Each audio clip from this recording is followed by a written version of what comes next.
trop bien. On est trop content. La compagnie Kif Kif Bledy sur la scène de Culture Box. Venez nous retrouver. Saleh, venez nous rejoindre. Vous êtes extraordinaire. Vous venez nous donner une bouffée d'énergie incroyable. Merci d'être avec nous. Vous venez de voir un petit aperçu de ce que fait la compagnie. Les gens sont encore en train de danser devant les c'est trop bien.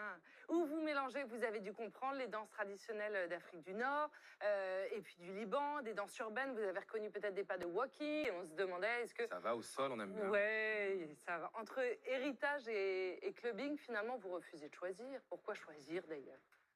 Exactement, pourquoi choisir? Puisqu'après tout, on a une double culture.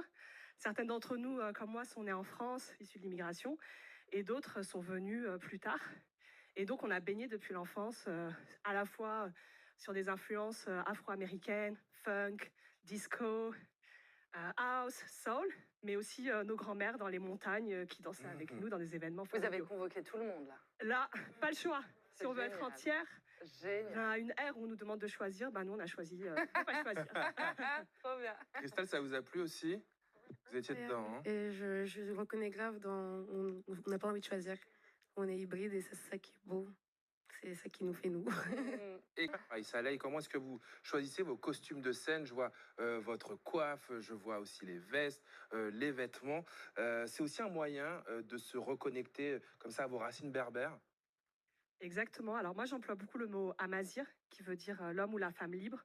Berbère descend du mot barbare, donc nous, on se réapproprie notre culture. Et effectivement, c'est pas que la danse, c'est les chants, les vêtements. Et il y a toute une génération, en fait, qui va être dans l'hybridité, telle que nous, on est dans l'hybridité du mouvement, dans l'hybridité de la création. Donc là, par exemple, on a des vestes d'un créateur marocain qui s'appelle Yassine Morabit, qui utilise des tapis traditionnels amazir, du coup, pour confectionner ces vestes. Mais comme on fait aussi des spectacles très très traditionnels, eh bien toutes nos tenues sont confectionnées dans nos pays d'origine. Donc nous, on est issus du Maroc, Algérie, Tunisie, Liban.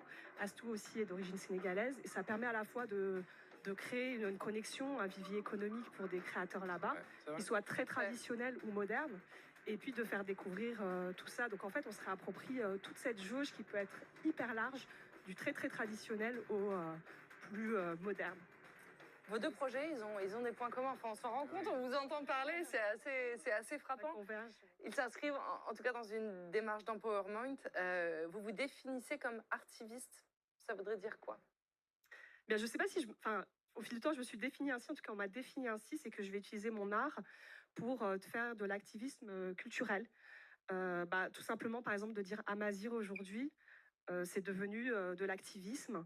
De danser des danses traditionnelles en étant des femmes issues des immigrations postcoloniales, c'est de l'activisme. Donc forcément, notre danse est politisée. Je pense qu'on ne le conscientisait pas du tout au début, parce qu'on était dans une pratique sociale, naturelle pour nous, qui nous a été transmise par les anciens. Toutes les personnes qui sont ici, en fait, ont eu une partie qui a été transmise, et ensuite, les différentes créations qu'on fait. Certes, je suis chorégraphe, mais chacune participe, en fait, en donnant un bout d'elle-même.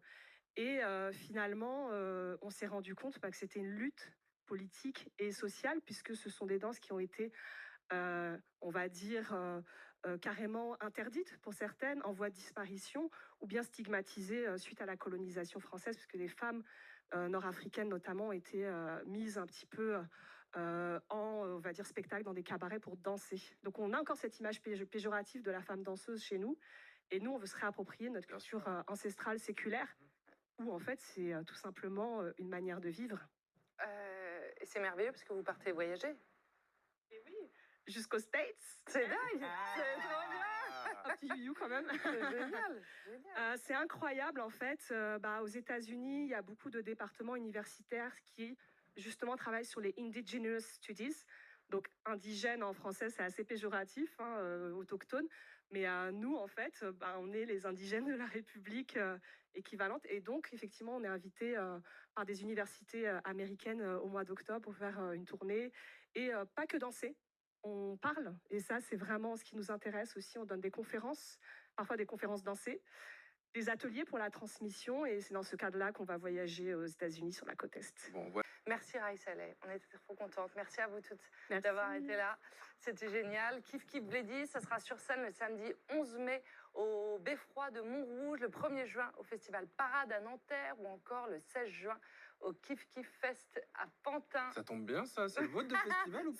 C'est tellement Bah ça. voilà. Tu vois, regarde, elles ont bien fait les choses. Elles se sont fait leur propre festival à Pantin. On adore Pantin, on adore cette ville. On se retrouve demain à 20h25 sur le canal 14 ou sur nos réseaux évidemment et sur la plateforme France.tv. Ça, c'est quand ils veulent.